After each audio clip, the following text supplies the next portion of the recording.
Good morning, my loves. Happy Wednesday. We've made it halfway through the week. Just hang in there with me. We're almost there. It's another lovely morning here at the lake. It's about 5 a.m. I think the high today's in the 90s. And my co host, Finn the cat, is on my lap helping me, attacking me. He keeps grabbing the phone. So hopefully he'll behave himself for a little while, as hard as it may be. Yesterday, we talked about vengeance. I had quite the response. I had a lot of DMs, some good and some, okay, fine. Then what do I do with all these feelings? That's what we're going to talk about today. So, as we talked about yesterday, don't take revenge into your own hands. As tempting as it might be, it's fleeting. You may be all fired up. You want your pound of flesh. Excuse me. You're all fired up. I'm sorry. You want your pound of flesh. I understand that. I totally get that. But you go after somebody and you beat the hell out of them, you kill them, get your revenge. That's immediate gratification. Because from that point forward, you're guilty of assault, battery, murder, whatever. Now, you may tell yourself it was worth it. Was it? Was it really? Because, like I said yesterday, you have, okay, we're going to use an example of you lost a child, or your child has been raped or, assaulted or whatever, and you went after the perpetrator and you just let them have it. Now you're guilty. So now the bad guy may be dead, may be going to jail, or bad woman. Trust me, predators come in both sexes. So they're dealt with, you've dealt with them. So now you get to go to prison. So now your family has lost two people. Maybe your family is torn in half. Some think that you did the right thing. Some think that you should have just let law enforcement handle it. Maybe now the family's split. That you are causing more problems than the problem that initially started. And that's hard to believe sometimes. Don't exacerbate the problem. Don't take revenge into your own hands. Okay, what do you do with all these damn emotions? They're big emotions. Anger, just blind anger, rage. I have seen people go on drunken benders. They're so mad, they, punch a tree. They punch people. They punch animals. Never do that. Never take your anger out on anyone or anything. If it's a living thing, leave it the hell alone. Go punch your truck. Go punch a tree. Punch a refrigerator. Leave living beings alone. Don't care how mad you are. Like I have said so many times, if it's a legal issue, a murder, assault, a rape, please let the police do their job. Do not try to help them. They know what they're doing. And I know it's really frustrating. I work with a lot of victims and their families. And one of the things I hear most often is, but I can help. Honey, you think you can help, but you really can't. It's taking too long. They have to go through the steps. In order for the case to be rock solid, they have to go through the steps. It might seem to you like it's taking forever, and you could have had the case nailed up in 30 minutes. You're just Columbo. But if you let them do it their way, the perpetrator will be caught, will be dealt with, and the legal system won't have loopholes. You go about it your way, you help, that's when loopholes come in. That's when, you have the perpetrators who've been beat up and forced to confess. We can't do that. You have to let law enforcement do things their way. Like I have said so many times, if you hire a professional, you hire an attorney. I work at a law firm. I'm a nurse at a law firm. If you hire us, please let us do our job. Calling us every day is not going to help your case. Calling us once a week, sending a text message once a week, that's cool. Checking in once a month. Our paralegals call and touch base with every client that they have once a month to let you know any changes, any updates. When we request, if it's on, because we do personal injury and medical malpractice, if we're requesting medical records, honey, it's not like you make a phone call and they bring them to you. They have 60 to 90 days to respond to a written request. That response may be sending us the records. That response may be, we don't have them under that name. You may have left out a middle initial. You may have put down somebody's nickname. You may have put down any name that you know them by, but that's not their legal name. Let us do our jobs. Police reports, and you will not believe this, here in Arizona, some police departments are so backed up it takes 6 months to get a police report. Seriously. Just let us do our job. Our attorneys, our paralegals are absolutely phenomenal. They know what they're doing. Let them do their job. If you go to the doctor and you have a sore throat, and everybody in your household has a sore throat, and they say, I need to do a strep test, let them.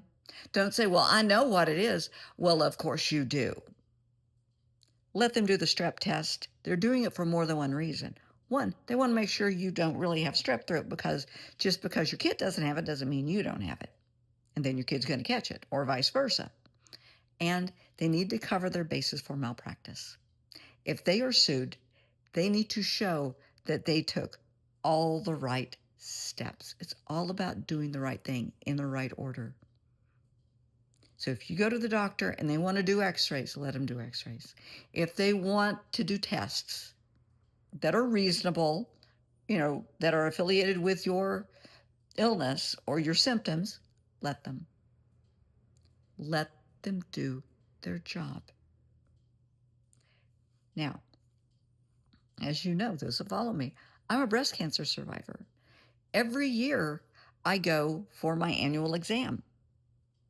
And for 3 years in a row, this was back when I lived in St. Louis, my gynecologist, who I adore, Shannon, would tell me every year, let's get the mams done. I was busy. Honestly, I was too busy. That's what I said. I don't have time, but I will get it done. I didn't do that for 2 or 3 years. Yeah, I ended up with a double mastectomy because I put it off. He recommended, and he documented, he recommended I get my mammogram, and I didn't do it. I ended up with breast cancer. I ended up with a double mastectomy. I can't blame him. He did all the right things. It's on me. I didn't listen, and I knew what the right thing to do was. So if you hire a professional, let them do their job their way. If you hire an electrician, let them do it their way. A plumber, let them do it their way. Please, please let professionals do their job their way. I'm just going to touch on this real quickly because I deal with so much child trafficking. And we run into this all the time. Mary Jo and I talk about this.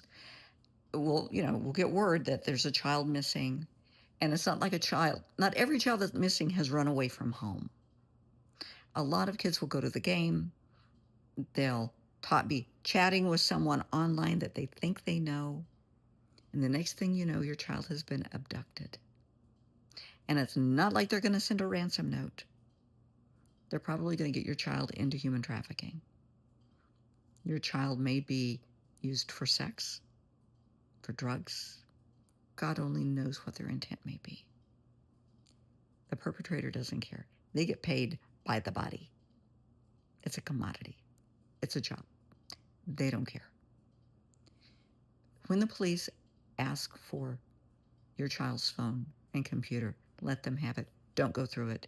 If you think your child is missing, your child hasn't been home for a day, they're missing overnight, get in touch with law enforcement and tell them your child is not a runaway. Your child is gone. They went to the game, they did whatever. The police may say we have to wait 24 to 48 hours. Listen to them. Listen to them. Again, they have to go through the steps. If you feel you're being ignored, go to the federal authorities. Go above their head. If your community police aren't listening to you, then go to the state police. Go to the FBI. Seriously. We're talking about your child's life, and people take child trafficking very, very seriously. You call your state agency and you tell them you think your child is a victim of trafficking, oh, honey, they're going to be all over it. Do not go through your child's phone and start taking screenshots and deleting things. Well, you don't want people to see this picture and that picture. Leave it alone. Leave the computer alone. Leave the iPad alone. Leave the phone alone until they get there. It's evidence. You don't want to be tampering with evidence. Leave your child's room alone. Don't go in and start cleaning. There's evidence. Don't tamper with evidence. It's not about you being embarrassed, your child being embarrassed. You want your child found? Let them find your child. They know what they're doing. I work with these people. I know them personally. Let them do their job. Their heart and souls are in this. They want your child found. There are rescue organizations that I know that I absolutely think the world of. They know what they're doing and they're damn good. But you have to listen to them and you have to stay out of it. They don't need your help. And for the vigilantes out there that say, oh, I know how to find him, stop. Let the professionals do their job, because you are going to screw up the case. You're going to create an out for that felon. You're going to be the reason they don't get put in jail. You're going to be the reason that their attorneys, the bad guys' attorneys, well, got them out on a loophole. Don't do that. Don't do it to feed your ego. And I know there's a lot of people out there who want to be the savior. They want to be the person to ride in on the white horse and save the day. Leave it to the professionals. They're not in it for the ego. This is what they do for a living. Zach, Nate, Ben, Jessica, Kevin, Mary Jo. And I have a huge list that goes on and on and on. This is what they do all day, every day. Let them do their jobs. These are professionals. They know what they're doing. They are affiliated with different organizations, including federal law enforcement. They're good. They're what I consider my A-team. When I hear of a child that's been abducted, that's missing, the parents are in a panic, I make 3 calls to get the ball rolling. And it does roll. We want the child home. We want the child home safely. We want the child to get the help they need when they come home. We want you to get the help you need when they come home. But please let the professionals do their job. Please. It's hard. It's frustrating. It's not fair. So with all of these emotions you have, you can talk to a priest, your pastor, your rabbi, whomever. If it's a drunk driving, your child has been killed with drunk driving, please reach out to Mothers Against Drunk Driving. They are fantastic. They are a magnificent support group. The police may have an advocate. Most police departments have advocates that will help families, that will be there. And above all, get into counseling. Please find a therapist. Find a safe person that you can talk to and vent. Not somebody that has emotions like yours, opposing yours, but somebody who has no dog in the fight. Somebody that you can go to and sit down and talk to and scream and yell and cry and know that you're safe, that you're not going to be judged by what you're feeling and what you're thinking.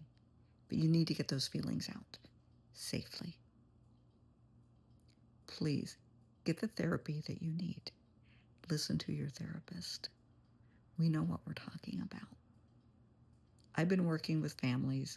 I mean, I've been a nurse for 46 years, so I've been working with families in all kinds of situations for over 46 years.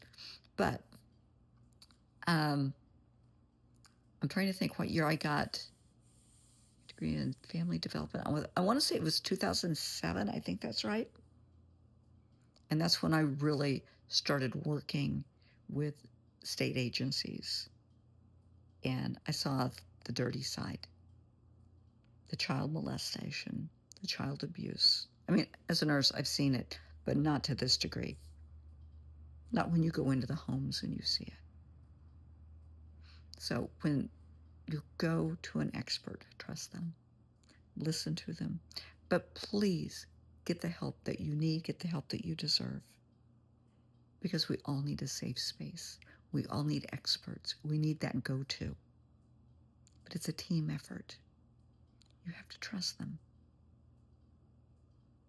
And they have to trust you. But you're worth it. Your kiddo's worth it. We're all worth it. Just listen to the experts. Please. Don't take revenge into your own hands. It's not worth it.